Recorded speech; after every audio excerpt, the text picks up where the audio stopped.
इस अध्याय का नाम पुरुषोत्तम योग रखा गया है। क्षर पुरुष, अक्षर पुरुष तथा पुरुषोत्तम, इन तीनों की चर्चा करके क्षर और अक्षर से भगवान किस प्रकार श्रेष्ठ हैं, वे क्यों पुरुषोत्तम कहलाते हैं तथा उनको कैसे प्राप्त किया जा सकता है इत्यादि पुरुषोत्तम संबंधी विषयों का यहाँ विवेचन किया गया है। संसार का वर्णन एक ऐसे पीपल वृक्ष के रूप में किया गया है जिसकी जड़ें सामान्य वृक्षों के विपरीत ऊपर की ओर आकाश में है तथा जिसकी शाखाएं व पत्ते नीचे की ओर धरती पर स्थित हैं। हम जानते हैं कि आदि पुरुष ब्रह्म ही इस समस्त ब्रह्मांड का एकमात्र कारण है। अन्य वृक्षों को छोड़कर केवल पीपल ही के रूप में संसार का वर्णन करना विचार गर्भित है। पीपल को समस्त वृक्षों में उत्तम माना गया है। संसार वृक्ष को विनाशी होने के साथ साथ अविनाशी भी कहा गया है। सत्य यह है कि संसार परिवर्तनशील एवं नाशवान है। अन्य सभी पदार्थों की भांति इस भौतिक संसार का भी मूल कारण ब्रह्म परमेश्वर ही है, जो अनादि, अनंत, शाश्वत, नित्य, अविनाशी आदि उपाधियों से विभूषित है। अतः ये सभी विशेषताएं आंशिक रूप से संसार में भी विद्यमान होनी चाहिए। इस प्रकार हम देखते हैं कि संसार विनाशी और अविनाशी दोनों ही हैं। वेद मंत्रों को संसार वृक्ष के पत्ते बतलाया गया है। पत्तों का काम मुख्यतः वृक्ष का संरक्षण, संवर्धन एवं सुशोभन करना है। वेद मंत्र भी संसार के लिए यही सब कुछ करते हैं। वे मनुष्यों का धर्म, अधर्म, कर्तव्य, अकर्तव्य, चिंतन, मनन आदि का मार्ग प्रशस्त करते हैं।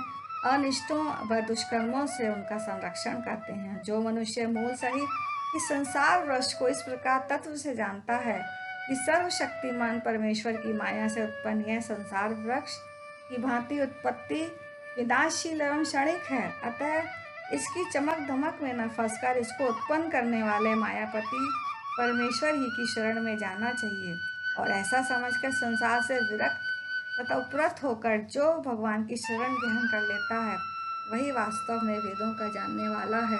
इस संसार वृक्ष की तीनों गुणों के द्वारा बढ़ी हुई विषय भोग रूपी कोपलों वाली देव, मनुष्य, पशु, पक्षी आदि योनि रूप शाखाएं नीचे की ओर ऊपर की ओर फैली हुई हैं तथा मनुष्य योनि में कर्मों के अनुसार पालने वाली ममता एवं वासना रूप जड़ें भी नीचे और ऊपर सभी लोकों में व्याप्त हैं। अच्छी और बुरी योनियां गुणों के संग से प्राप्त होती हैं। समस्त लोक तथा प्राणियों के शरीर भी तीनों गुणों सत्व, रज और तम के ही परिणाम हैं। वैसे ही संसार की समस्त योनियां गुणों से बढ़ती हैं, जैसे वृक्ष की शाखाएं जल से बढ़ती हैं। जिस प्रकार आँख खुलने पर संसार का स्वप्न समाप्त हो जाता है, उसी प्रकार तत्व ज्ञान होने पर संसार का स्वप्न समाप्त हो जाता है। जिसका मान और मोह नष्ट हो गया हो, जिन्होंने आसक्ति रूप दोष को जीत लिया है, जिनकी परमात्मा के स्वरूप में नित्य स्थिति है, जिनकी कामनाएं पूर्ण रूप से नष्ट हो गई हैं, ऐसे वे ज्ञानी जन उस अविनाशी परम धाम अर्थात ब्रह्म को प्राप्त होते हैं। जिस परम पद अथवा मोक्ष धाम को प्राप्त होकर मनुष्य संसार में नहीं लौटते, उस परम धाम को न सूरज प्रकाशित कर सकता है, न चांद और न अग्नि। वह ही मेरा सर्वोत्कृष्ट निवास स्थान है। शरीर में जीवात्मा मेरा ही अनादि भाग है और वही त्रिगुणमयी माया में स्थित मन सहित पांचों इंद्रियों को आकर्षित करता है। इस जीवात्मा का कान, आँख और त्वचा को तथा जीव, नाक और मन को आश्रय करके इन सब के सहारे ही विषय भोगों का सेवन करवाता है। शरीर छोड़कर जाते हुए अथवा शरीर में स्थित हुए को, विषय भोगों को भोगते हुए को, तीनों गुणों से युक्त हुए को भी इस प्रकृति प्रस्थ पुरुष जीवात्मा को मोहग्रस्त ज्ञानी नहीं जानते। केवल ज्ञान रूप नेत्रों वाला ज्ञानी जन ही उसे तत्व से जानते हैं। इस रहस्य को वे भली भांति समझते हैं।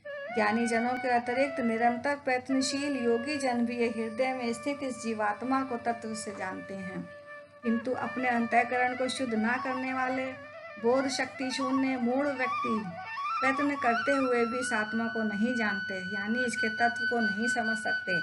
सूर्य में स्थित जो ज्योतिपुंज समस्त संसार को प्रकाशित करता है, जो चांदनी चंद्रमा में है, जो प्रकाश अग्नि में है, उन सबको तू मेरा ही तेज जान। मैं ही पृथ्वी में प्रवेश करके अपनी शक्ति से सब पदार्थों को धारण करता हूँ तथा अमृतमय चंद्रमा होकर संपूर्ण वनस्पतियों को पुष्ट करता हूँ। मैं ही देहधारियों के शरीर में रहने वाला प्राण तथा अपान वायु से मिलकर वैश्वानर अग्नि रूप होकर उनके चारों प्रकार के अन्न, भक्ष्य, भोज्य, लेह एवं चोष्य को पचाता हूँ।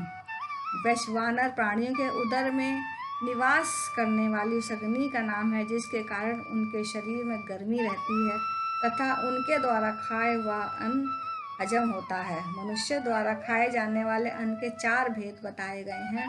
दांतों से चबाकर खाया जाने वाला भक्ष्य पदार्थ जैसे रोटी और चावल, निगल कर खाए जाने वाले भोज्य पदार्थ जैसे रबड़ी, दूध और पानी, चाट कर खाए जाने वाले लेह पदार्थ जैसे शहद और चटनी, चूस कर खाए जाने वाले चोष्य पदार्थ जैसे ईख और गन्ना।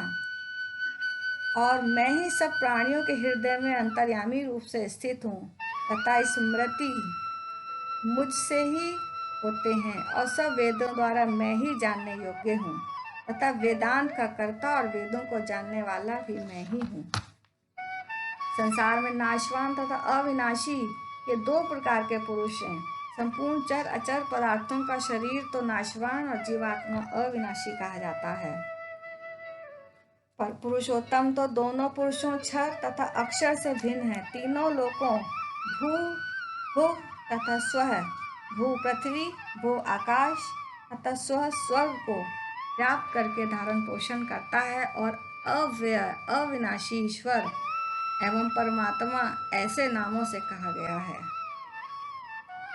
क्योंकि मैं नाशवान क्षेत्र को पार किए हुए हूँ तथा जीवात्मा क्षेत्रज्ञ से भी अति श्रेष्ठ हूँ, इसलिए संसार में वेद शास्त्रों में पुरुषोत्तम नाम से प्रसिद्ध हूँ। हे अर्जुन, इस प्रकार ज्ञानी जन मुझको तत्व से पुरुषोत्तम जानता है, वह सर्व ज्ञाता सब प्रकार मुझ परमेश्वर को ही भजता है। हे निष्पाप अर्जुन, इस प्रकार यह अति रहस्ययुक्त गोपनीय उपदेश मेरे द्वारा कहा गया। इसको तत्व से जानकर मनुष्य ज्ञानवान तथा कृतार्थ हो जाता है, अर्थात वह समस्त कर्तव्यों से मुक्त हो जाता है, उसे और कुछ भी करना शेष नहीं रह जाता है।